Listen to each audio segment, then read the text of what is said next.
마태복음 23장 23절입니다. 네 번째 화는 구약 성경 11조법 자체를 철저히 지키는 것과는 직접 관련이 없습니다. 레위기 27장 30절, 신명기 14장 22절에 11조법이 나와 있죠. 예수는 이것을 당연한 것으로 받아들이십니다. 저것도 버리지 말아야 할지니라 하시죠. 이것은 오히려 그들의 균형 감각과 관련되죠. 그들은 11조를 약초에까지 적용하느라 정의, 긍휼, 믿음은 무시했습니다. 이 구절은 위선적인 제사와 대조되는 참 종교에 대해 요약한 미가 6장 8절을 상기시키면서 특히 여기서 믿음은 신실함으로 이해하는 것이 좋습니다. 예수는 이 세 가지 구약 성경 미덕을 율법의 더 중한 바라고 묘사하시므로 내적인 의의가 의식적인 준수보다 중요하며 그것에 의미를 부여할 수 있다는 선지 관점을 반복하십니다. 서기관들과 바리새인들의 의보다 나은 의를 가능하게 하는 것은 이런 관점이죠. 그들은 사소하고 현실적인 신앙에 집착하느라 보다 넓고 다함이 없는 원리들을 무시했던 것이죠. 이곳에 등장하는 예수 말씀의 근거에서 예수께서 율법을 매우 보수적으로 지켰을 것이라고 생각하는 것은 마태복음 전체 관점에서 볼 때 설득력이 약합니다. 예수께서 오신 것은 기독교인이 율법을 바라보는 시각을 교정해 주는 것이죠. 예수가 오셨음에도 율법에 아무런 영향을 주지 않는다고 생각하는 것도 해석학적으로 문제가 있고 예수가 오셨기 때문에 율법이 폐기되었다고 생각하는 것도 심각한 문제입니다. 24절입니다. 이러한 균형 감각의 부족은 부정을 피하기 위해서 하루살이는 음료에서 걸러내고 낙타는 삼킨다는 풍자적인 묘사를 통해 희화화됩니다. 레위기 11장 4절, 20절로 23절 참조하세요. 하루살이나 낙타는 모두 레위기 규정에 따르면 의식적으로 부정한 것으로 취급되었습니다. 물론 이러한 언어유의적 풍자는 아람어로 유사한 발음을 가진 하루살이, 깔마와 낙타, 깜라의 언어 유의에서 나온 것으로 보입니다. 25, 26절입니다. 본문을 통해 예수께서 의도하셨던 말씀의 뉘앙스를 더 잘 이해하기 위해서 우리는 정결 규례를 포함한 유대인들의 율법 이해를 제2성전기 문맥에서 볼 필요가 있습니다. 제2성전기 당시 유대인들은 자신들이 속한 종파에 따라 토라의 개별 규정에 대해서 다양한 해석들을 시도할 수 있었겠지만 토라가 하나님의 언약 공동체에서 영원하다는 사상을 가지고 있었습니다. 그리고 이와 같은 사상은 선지자들의 언약적 종말론이 보여주는 사상과 일맥상통하는 것이죠. 토라가 영원하다는 사상이 제2성전기 유대인들 가운데 공유되었다면 실제로 당시의 유대인들은 토라의 규정들을 어떻게 해석했을까요? 토라는 이스라엘이 하나님의 언약 백성이라는 관점에서 이해해야 합니다. 그들이 바벨론 포로 이후 이방인들과 섞여 살면서 하나님 백성의 구별됨이라는 것이 매우 강조되었는데 그중 특별히 정결 규례는 하나님 백성의 특징으로 강조되었습니다. 이것은 하나님이 이스라엘을 선택하셨다는 관점에서 이해되어야 합니다. 하나님이 이스라엘 가운데 함께 하시기 때문에 이스라엘은 레위기에 규정된 특별한 성결 기준을 지켜야 했습니다. 레위기 15장 31절 보세요. 하나님과의 특별한 언약 관계 속에서 정결 규례는 이 관계를 유지시키기 위해 독특한 중요성을 가지게 됩니다. 일반 유대인들도 첫째, 특정 규정을 깨거나 둘째, 의식적으로 부정해지거나 셋째, 의식적 부정을 정화하는 데 실패함으로써 성전과 그 안에서 봉사하는 제사장들을 의식적으로 부정하게 할 수 있었기 때문에 적절한 의식적 테두리를 치는 것은 이스라엘이 열방 가운데 살면서 요구되는 중요한 덕목이 되었습니다. 유대주의 율법은 그 자체의 기원을 신적 명령에 두고 있기 때문에 서기관들의 주요 작업은 정결 규례의 이유에 대한 자세한 설명이 아니라 그 규정들을 어떻게 구체적인 삶 속에 적용할 것인가였죠. 정결 규례는 수많은 구체적이고 예외적인 규정들을 가지고 있고 이러한 규정들은 미시나라는 절정에 이르기까지 다양하게 해석되고 발전되어 왔습니다. 정결과 부정은 매우 일상적인 것들 속에서 일어났기에 서기관들은 이러한 정결 규정에 매우 민감했습니다. 따라서 예수 당시 유대인들에게 정결 규례를 지키는 것 자체가 문제로 부각될 수는 없었습니다. 여기서 예수의 지적은 외적인 깨끗함과 내적인 순수성을 구별하지 못한 것에 초점을 맞추고 있습니다. 언급된 대로 의식적 정결에 있어서 그릇의 안과 밖의 정결에 관한 랍비들의 논쟁은 문서를 통해서 수없이 입증되죠. 그러나 예수는 이러한 논쟁 자체에 몰입하지 않고 그것을 본문의 관심사인 외적인 문제와 내적인 도덕적 문제 간의 보다 중요한 구별에 관한 사례로 사용하십니다. 26절에 제시된 원리는 15장 11절, 18절, 20절 원리와 같으며 서기관들이 간과하고 있던 부분을 지적하십니다. 예수는 지금 의식적인 부분들을 소홀히 해도 좋다고 가르치고 있는 것이 아니라 의식적인 부분에 관심을 갖는 만큼 자신들의 부패한 마음을 돌아보지 못하는 것에 대해서 바리새인들과 서기관들을 비판하고 있는 것입니다. 27, 28절입니다. 위에서 언급한 대로 유대인들은 의식적 부정에 대해서 민감했습니다. 사람이 의식적으로 부정해질 수 있는 여러 원인들이 있었는데 대표적인 것 중에 하나가 바로 피죠.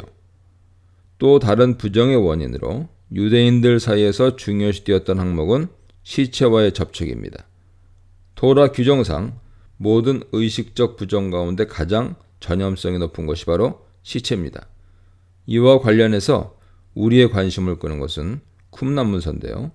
쿰란에서 죽은 자의 시체는 자신들의 공동체 근거지 동쪽 벽으로부터 4m 밖의 공동묘지에 분리되었습니다. 공동체 보안이 매우 중요한 쿰란 공동체의 정황을 감안한다면 유대인들이 정결 규례에 대해서 얼마나 민감하게 생각하는지를 아주 분명하게 보여주는 대목이라고 할 수 있습니다. 이런 관점에서 유대인들은 특별한 유대인의 절기가 다가올 때 무덤에 회치를 해서 지나가는 사람들이 무심코 만져 의식적인 부정이 가해지지 않도록 했습니다. 바로 이러한 풍습이 예수 말씀의 배경이 된 것으로 보입니다. 회칠 자체는 아름다움을 위한 것이 아니며 매력적이라기보다 부정함, 혐오감에 대한 경고 표시죠. 예수는 외적인 깨끗함, 내적인 더러움을 적절히 대조하십니다. 따라서 본문의 요지는 25, 26절과 유사합니다. 이 문단에서는 본질을 버린 껍데기 신앙, 탐욕과 방탕으로 눈먼 신앙, 겉과 속이 다른 위선적인 신앙에 대해 묵상해 보시기 바랍니다. 29, 31절입니다. 일곱 번째 화는 하나님이 보낸 사람들에 대한 서기관들과 바리새인들의 적대감과 그 결과에 대해 묘사해 주고 있습니다. 비록 지도자들은 선지자들의 무덤을 만들고 의인들의 비석을 세움으로써 마치 그들이 의로운 순교자들에게 존경을 표하는 것 같지만 자신들이 조상들의 시대에 존재했다면 절대로 선지자들을 죽이는 일과 같은 일에는 참여하지 않았을 것이라고 이야기하지만 자신들이 실제로 예수를 배격함으로써 결과적으로 후에 그를 십자가에 못 박음으로써 조상들의 잘못에 동참하고 있죠. 그들이 어떤 말로 자신들과 조상들의 사이의 차이점을 부각시키려 노력한다 해도 현재 지도자들이 하나님의 사자들을 대하는 태도는 그들이 그 조상의 후손임을 분명하게 드러냅니다. 32, 33절입니다. 여기서 소개되고 있는 아이러니한 명령은 예수 시대가 하나님에 대한 유대인들의 반역의 최고점에 해당한다는 사실, 그리고 이러한 행위는 결과적으로 최후 심판을 초래할 것이라는 34, 39절 사상을 도입합니다. 예수에 대한 그들의 태도에서 밝히 드러나는 유대인의 반역을 나타내는 표현이 바로 너희 조상의 불량이라는 표현입니다. 유대인들이 예수를 배격한 것에 대한 주제는 바울에 의해서 데살로니가전서 2장 14절 이하에 등장합니다. 3장 7절에서 세례 요한은 유대 지도자들을 임박한 진노를 피해 달아나는 독사의 자식들로 묘사했습니다. 예수도 동일한 표현을 사용해서 그들이 결코 하나님의 임박한 종말론적 심판을 피할 수 없다고 선언하십니다. 34절입니다. 선지자들과 지혜 있는 자들과 서기관들은 구약 성경 및 유대주의 발전 과정에서 하나님의 대변인들입니다. 이제 예수 자신은 제자들을 보내시면서 이와 유사한 역할을 맡기십니다. 5장 11절 이하, 10장 40절 이하 참조하세요. 구약 성경의 선지자들과 예수 제자들 사이의 연속성이 드러납니다. 예수께서 5장 11절 이하에서 암시한 대로 그들은 선지자들이 조상으로부터 받은 대우보다 더 나은 대우를 받을 것이라고 기대할 수 없습니다. 흥미로운 사실은 박해 내용 가운데 십자가에 못 박고 라는 표현이 등장한다는 사실이죠. 유대인은 십자가에 못 박을 수 있는 권한도 없고 그렇게 하지도 않았으며 로마인들로 하여금 예수 제자를 십자가에 못 박도록 부추겼다는 기록도 없습니다. 예수 자신의 사명은 제자들 사명과 밀접하게 연결되어 있기 때문에 그의 운명은 제자들 운명의 한 부분을 형성하는 것처럼 보입니다. 이 동네에서 저 동네로 따라다니며 박해하리라 하는 것은 10장 23절의 경고를 상기시키죠. 따라서 유대인들의 반역은 예수에 대한 거부뿐만 아니라 제자들에 대한 박해에서도 정점에 이를 것입니다. 또한 이것은 말할 것도 없이 임박한 심판을 초래케 할 것입니다. 35, 36절입니다. 하나님이 보내신 모든 사자들에 대한 그들의 거부 및 살인은 구약성경 첫 번째 순교자와 마지막 순교자인 바벨에서 사가랴라는 관점에서 조명됩니다. 역대하는 히브리 정경 마지막 책이며 사가랴에 대한 살인은 역대하 24장 20절 이하에 기록되어 있죠. 아벨이 언급된 것은 단순히 이스라엘 반역만이 아니라 인류 전체 반역을 염두에 둔 것 같습니다.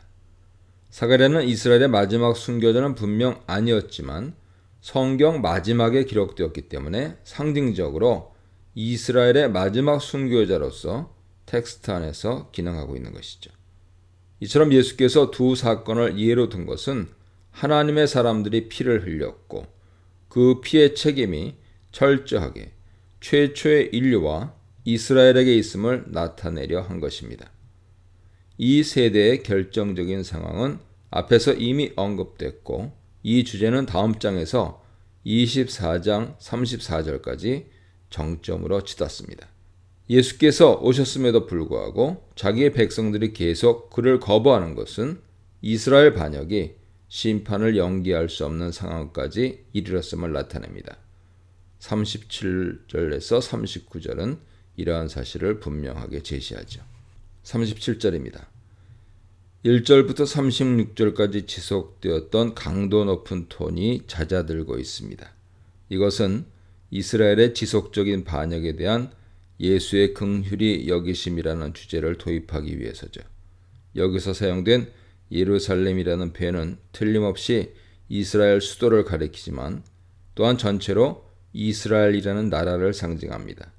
이스라엘이 하나님의 메신저를 다룬 방식은 마지막 선택이 무엇인지 분명하게 보여줍니다. 예수의 사명은 이스라엘을 회개케 함으로써 35절로 36절에 예언된 형벌을 피하게 하는 것이죠. 그는 그렇게 하기를 원했지만 그들이 원하지 않았습니다. 암탉, 헬라어로는 새인데요. 암탉이 새끼를 보호한다는 이미지는 구약 성경에서 하나님이 자기 백성을 보호하신다는 내용에 사용되었는데 이곳에서는 이 역할이 예수를 통해 투영되고 조명되고 있습니다. 이것은 종말론적 심판주가 하나님이신데 그 심판자의 역할이 예수의 역할을 통해서 조명되는 것이죠. 마태복음에서 예수는 하나님 역할을 대신하고 있습니다. 애가에 나타난 비통한 심정은 1절로 36절의 책망에 나타난 격렬한 표현과 중요한 대조를 이룸으로써 이스라엘이 최종적으로 실패했음을 극적으로 드러냅니다. 예수는 이스라엘을 끝까지 구원하려 했으나 그들은 한마디로 구제불능이었습니다. 38, 39절입니다. 집은 이스라엘 전체에 대한 언급일 수 있지만 24장 직전에 제시되었다는 것은 이것이 성전에 대한 언급임을 암시합니다. 이 구절은 문자적으로 보라, 너희의 집이 황폐한 채 남았느니라 또는 버려졌느니라 이렇게 해석할 수 있습니다. 버려진 바 되다 하는 동사는 23절이나 19장 27, 29절에서 사용된 것과 같죠. 따라서 이 구절은 성전의 외적 상태에 대한 언급이라기보다 하나님이 그곳을 떠나셨다 하는 사실에 대한 언급입니다. 에스겔 10장 18절 이하 11장 22절 이하 보세요. 성전의 외적 멸망은 하나님이 그것을 버리셨음을 외형적으로 드러낸 것에 불과하며 이러한 사실은 24장 1절에서 예수께서 성전을 떠나 돌아오지 않으심으로 상징됩니다. 반복된 2인칭 대명사는 이제 이 건물이 하나님의 집이 아니라 너희 집이라는 사실을 강조합니다. 성전은 하나님과 백성 관계를 상징하는데 이 관계가 깨질 때 성전이 버림받는 것은 자연스러운 논리적 귀결이죠. 이제부터라는 표현은 26장 29절 64절에도 사용되는데 이 구절은 내가 너희에게 이르노니 라는 도입문과 함께 새로운 상황이 시작되었음을 알립니다. 지금 예수는 자신의 호소를 받아들이지 않는 유대인의 공적 삶의 현장으로부터 떠나고 계시죠. 이러한 예수의 말씀이 주어진 후 실제로 약 40년 후에 예루살렘 성전은 글자 그대로 무너졌습니다. 예수가 성전을 떠나심은 하나님이 성전을 떠나시는 것을 나타냅니다. 이 문단에서는 선지자를 공경하고 공격하는 자들, 죄를 물려받은 자들, 버림받을 부패한 종교인들의 도시 예루살렘에 대해 묵상해 보시기 바랍니다.